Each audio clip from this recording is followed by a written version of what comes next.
Hello বন্ধুরা, সবাই কেমন আছো? রাধে রাধে। আজ নিয়ে আসলাম একটা খুব সুন্দর বিউটিফুল বাটারফ্লাই কেকের ডিজাইন। এই কেকটা ছিল চকলেট কেক 1 পাউন্ডের। তো কাস্টমারের ডিমান্ড ছিল যে কেকটা পিঙ্ক কালার আর হোয়াইট কালারের মধ্যে হবে। পিঙ্ক কালারটা ছিল একদম বেবি পিঙ্ক কালারের। এখানে আমি ম্যাজিক জেল কালারটা যে আছে সেই ম্যাজিক জেল কালারের পিঙ্ক কালারটা ব্যবহার করেছি। আর কেকটার উপরে দেখছো তোমরা একটা স্ক্রোল ডিজাইন করে নিয়েছি। সাইডে ওই ডিজাইনটা, এটা যে আমাকে পিকটা পাঠিয়েছিল সেরকমই ছিল।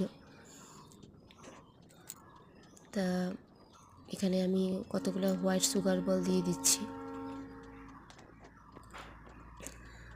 কেকটা লুকটা কেমন হলো তোমরা সবাই জানাবে। সাথে কতগুলো ফ্রুট কেকের অর্ডার ছিল এই কেকটার সাথে। তো ফ্রুট কেকগুলো আমি আগেই বানিয়ে রেখেছি। আর এটার মধ্যে কতগুলো বাটারফ্লাইও বসবে। সেই বাটারফ্লাইগুলো মোমের মধ্যে লাগানো ছিল ক্যান্ডেলগুলোর মধ্যে। সেই ক্যান্ডেলগুলোর মধ্যে আমি সেলোটেপ দিয়ে লাগিয়ে দিয়েছি। লাগিয়ে তারপরে পরে ডেলিভারি করার সময় ক্যান্ডেলগুলো দিইনি, ক্যান্ডেলগুলো রেখে সাইডে দিয়ে দিয়েছিলাম বক্সের উপরে। তো ওদেরকে বলেছিলাম বসিয়ে নিতে। দেখো আমি সেলোটেপ দিয়ে ক্যান্ডেলগুলো লাগিয়ে নিচ্ছি বাটারফ্লাইগুলো। আর কেকটার গায়েও বাটারফ্লাই বসবে, পিঙ্ক কালারের বাটারফ্লাই বসবে। কাস্টমারের এটাই ডিমান্ড ছিল।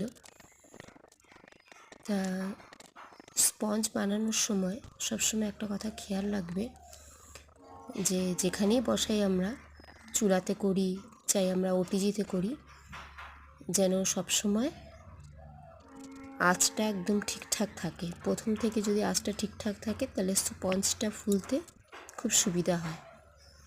আর ক্রিমটাও যখন তোমরা বানাবে সেই ক্রিমটা ডেকোরেশন করাটা তোমরা এই সকালের দিকটা একটু বেছে নিবে, কেন এখন তো পুরো গরম পড়ে গেছে। সকালের দিকটায় করলে পরে ক্রিমটা তাহলে কি হয়, খুব তাড়াতাড়ি স্টিপ হয়, সুন্দর ক্রিমটা বানানো যায়। তো এই হলো আমার ফাইনাল লুক কেকের। তোমাদের কেমন লাগলো কমেন্টে জানাবে। তা আজ এখানেই শেষ করি।